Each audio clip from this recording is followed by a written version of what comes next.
what does actually happen when we exercise? I guess that's what we're asking ourselves when we consider short-term effects of exercise. And it's probably worth saying here that when we talk about short-term, we're talking about during. So I just want to kind of make that point. We're talking about during exercise effects. What does exercise actually cause? And I don't think there'll be too many surprises here, but let's make sure that we categorically understand it. And I'm going to use these images as examples. So the first point I'm going to make to you, just in a real simple way, is we would experience up arrow, that is what that is, an increase in other words, that's my terribly drawn up arrow, in muscle temperature. Now again, no shock there. We are getting the release of energy in the muscle, and during the process of the release of energy, you know this from your science, it's exothermic, it releases heat, okay? And that increase in muscle temperature, of course, needs to be managed. We need to regulate that, and there's all kinds of systems that do that, but the main thing is we might experience that heat release. That is taking place because we exercise, and it's part of the metabolic reaction of releasing energy for movement. All of that on another day, okay? Now, we would also experience, look, up arrow, dodgy green one this time, an increase in heart rate. Again, no surprise here. That muscular contractile force, the heart, the pump that is behind the circulatory system, it starts to beat more times per minute. Now, I'm not going to get into today how that happens, but we know why it happens, because we need to deliver greater number of nutrients now to this deltoid, for example, or this gastrocnemius, for example. So the heart beats more frequently to, for example, deliver more oxygen to those areas, amongst other things.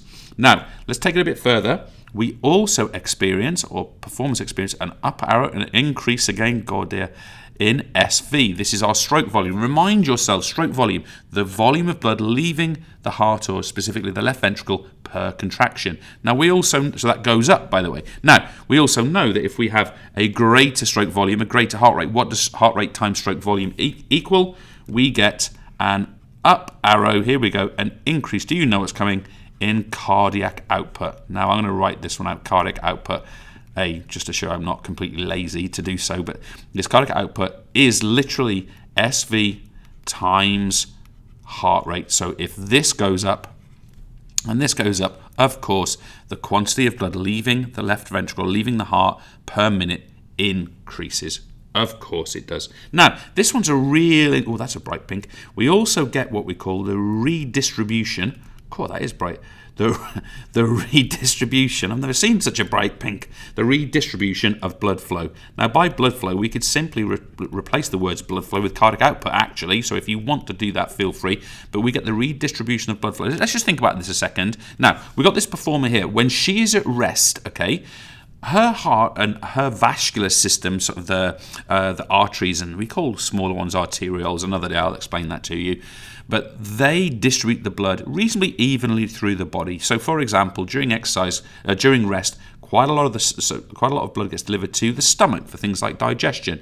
It gets delivered to the brain for processing and for oxygenating the brain, for example. It gets to the liver, to other organs. But when we are exercising, a greater proportion of blood gets delivered to the hamstring, for example, to the tricep, in other words, the working muscles. So that doesn't mean the brain gets less oxygen, therefore exercise is dangerous. It's just that the distribution, the proportions are greater. So we get greater proportions going to the working muscle, lesser proportions going to, for example, the brain, the stomach, the liver, the pancreas, etc., etc. Now, just remember in this redistribution, there's actually more of it going around. So it's not that the brain necessarily gets less, it's just that it gets a smaller proportion. That's important to stress. Now, let's take this a bit further.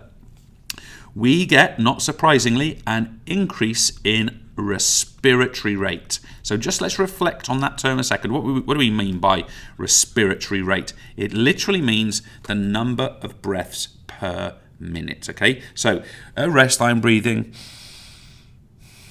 approximately that fast. During maximal exercise, it's a higher rate, it's a faster rate. Now, the only thing I'd mention to you on this one is actually what I'm going to write now happens first. We get an increase, I'll write this one out, in tidal volume. Remind yourself that tidal volume is the quantity of air going in and out of the lung per breath, the depth of breath. And I just want to say that this happens first and this happens second during exercise. See if you can notice that the next time you're running, playing football, swimming, whatever it is that you do. Interesting to reflect on it. And finally, guys, my last point, because of everything we've said, because of increased respiratory rate, because of increased tidal volume, what do we get? We get an increase in minute ventilation. And remind yourself that minute ventilation is the volume of air entering and leaving the lungs per minute. So of course, if tidal volume goes up, the amount of air going in per breath, if respiratory rate goes up, the number of breaths we're taking, minute ventilation goes up. Of course it does. These are the short-term during effects of exercise. Cheers.